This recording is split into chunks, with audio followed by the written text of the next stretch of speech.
In a bustling TV studio, Monica, an ambitious host, prepares for a career-making interview with the sole survivor of the infamous Miles County massacre. The survivor, scarred from her encounter with the sadistic Art the Clown, claims she saw him die. As her words hang in the air, the scene zooms out, revealing a flickering TV in a grim, filthy room. A figure kicks the flickering television, revealing Art the Clown. He silently prepares for another night of carnage, packing weapons and donning his costume, applying makeup for the massacre that awaits this Halloween night. Back at the studio, Monica wraps up her interview, her fake sympathy barely hiding her excitement about the career boost. Off camera, she sneers into her phone, mocking the survivor's disfigured face to her significant other. Just then, her producer Tom calls, but the line is eerily silent. A rustling sound from the clothing rack in her dressing room catches her attention. Summoning courage, she cautiously approaches the rack, parting the hanging clothes with narrowed eyes. Before she can react, the woman she interviewed lunges from the shadows. With a sudden, savage motion, she gouges her fingers into Monica's eyes, blinding her in an instant. Blood pours down her face, pooling beneath her as the woman's hollow laugh echoes in the dark. Across town, two young women, Tara and Dawn, stumble down a dimly lit street, still tipsy from a night of partying. Since they are both drunk, they decide to head to a diner to get some food and sober up. As they are discussing their plans, Tara's gaze catches a figure standing motionless under a streetlight. It's Art the Clown. He stares at them. Tara is freaked out by him, feeling unease, while Dawn pretends to flirt with him, but Tara admonishes her. And when they look back, Art is gone, vanished as if he were never there. The girls hurry to a nearby pizza joint, seeking something to sober them up. Tara's phone battery dies when she tries to browse social media. As they sit waiting for their order and chatting, the door swings open. Art the Clown reappears and takes a seat, his eyes fixed on Tara, his unsettling grin growing broader. Tara feels her stomach twist with an unfamiliar feeling, while the two of them maintain eye contact. Art starts to smile, bearing his hideous teeth visible, and starts making faces, which spooks Tara. Dawn notices her friend, and she points toward Art sitting in the back, and Tara mentions wanting to leave. She stands, phone in hand, and saunters over to Art and asks us to take a selfie with him. Art remains unnervingly still, his silence more menacing than any outburst. Dawn snaps a picture and returns, and Tara seems annoyed at the nonchalant behavior of her friend. Art suddenly gets up and takes a coin from a table and walks to a nearby vending machine. He buys a cheap plastic ring and places it on a hesitant Tara's finger. Then, without a word, he gets up and walks to the toilet. The owner delivers them their food and then walks into the toilet. And suddenly he returns screaming at Art and throws his of the pizzeria and asks the cook to clean the toilet. The girls are returning to the car and wondering what Art did inside the restroom for the owner to treat him like that when they discover their tire has been slashed. Tara's asked Dawn for her spare, and she sighs that it was the spare. Tara asks for Dawn's phone and calls her sister Vicky to pick them up and give them a ride.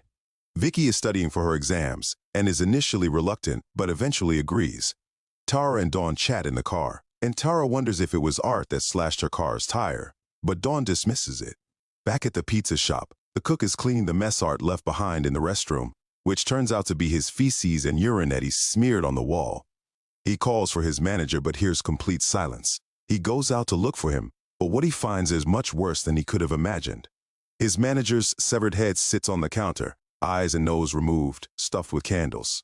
The cook stumbles back in horror, but before he can escape, Art is there. He reaches for the phone, but Art cuts his hand with his cleaver. Blood starts to spray, but Art doesn't stop. He stabs him with a pick again and again, until the man's screams are silenced, his mutilated body crumpling in a pool of crimson. Meanwhile, Tara and Dawn wait nervously for Tara's sister Vicky to pick them up. Tara wonders if Art is dangerous, and Dawn says that he is probably some douche in a clown costume, and he is harmless. Tara suddenly feels like urinating, and she sees a man smoking outside the building. His name is Mike, and he is an exterminator working late. Tara asks him to use the bathroom, and with some reluctance he agrees.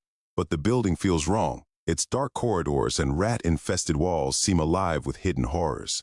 While waiting for Tara, Dawn toys with her phone, and the radio crackles with a news report. 2 men found dead at a pizza joint, their bodies mutilated. The description matches the clown they saw earlier. It gives Dawn a feeling of unease as a couple of police cars drive by. Someone opens the car door and sits down. When she looks up, she sees Art with a bloody face and a sinister smile. Mike starts the decontamination of the building while listening to loud music on his headphones. When Tara is done, she hears the noise and follows it. On close inspection, it turns out to be a wailing cat. She walks away when she is startled by her presence, which turns out to be a woman in rags holding what seems to be a baby. She mistaken Tara for the new tenant and introduced the baby as her daughter Emily, who, on close inspection, turns out to be a China doll. Tara feels spooked and makes an excuse to leave and continues to look for a way out. Tara climbs a set of steps and spots Art, blood smeared across his body, sending a wave of fear through her. Shaking off her terror, her survival instincts kick in and she bolts, the night transforming into a high-stakes game of cat and mouse. Art pursues her, his presence a dark shadow closing in. He manages to grab her, stabbing her repeatedly in the leg, but in a moment of desperation, she stabs him back, breaking free as he momentarily recoils from the pain. As she runs, Tara's quick thinking leads her to a chance for escape. She spots Mike and limps toward him, calling out for help. But with music blaring in his headphones, he remains oblivious to her cries. Just as she reaches out, Art appears behind her, his grip tightening as he restrains her before she can alert Mike.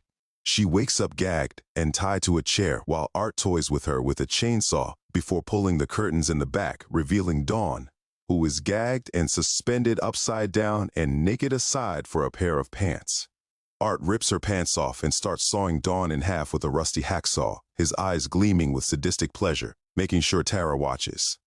Dawn screams in agony and eventually dies a painful death. All the while, Tara is struggling, and she manages to free herself. She hits Art and stabs him before running away. Art follows her with a knife, and Tara sneaks up on him and hits him with a board. She is able to overpower him, but just when it seems the tables have turned and Tara might walk away from them, Art pulls out a gun and shoots her. Tara starts to crawl, but he shoots her again. Before he could finish his jobs, he ran out of bullets and walked toward his bag to fetch some ammo. As the night descends into chaos, Vicky arrives, unaware of the impending dangers. She texts Dawn's phone, asking where she is. Art, in possession of Dawn's phone, impersonates her and tells her to go around the back. Art poses for pictures with her lifeless body, a disturbing display of triumph. He then proceeds to take Tara out of her misery and shoot her in the face multiple times. The cat lady witnesses all this, and Art passes a creepy smile at her, which sends shivers down her spine, and she runs away. Cat lady approaches Mike and asks him to call the police and tells him what she saw.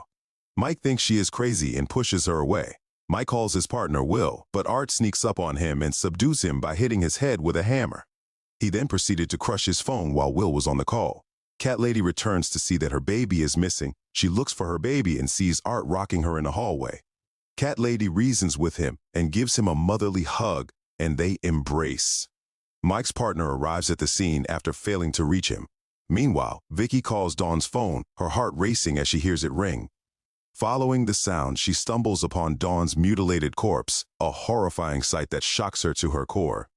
Panic sets in as she flees, desperately calling out for Tara.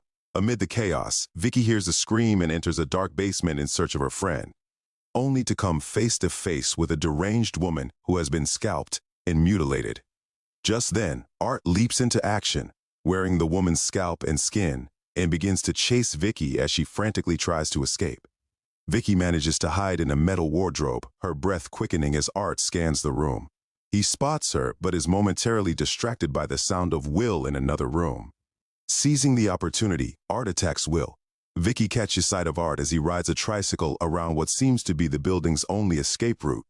In a desperate bid to flee, she tries to move quietly, but Art swiftly restrains her, wrapping plastic around her face in an attempt to suffocate her. In a moment of instinct, she spots a rusty nail and drives it into his foot, creating just enough distraction to break free and run.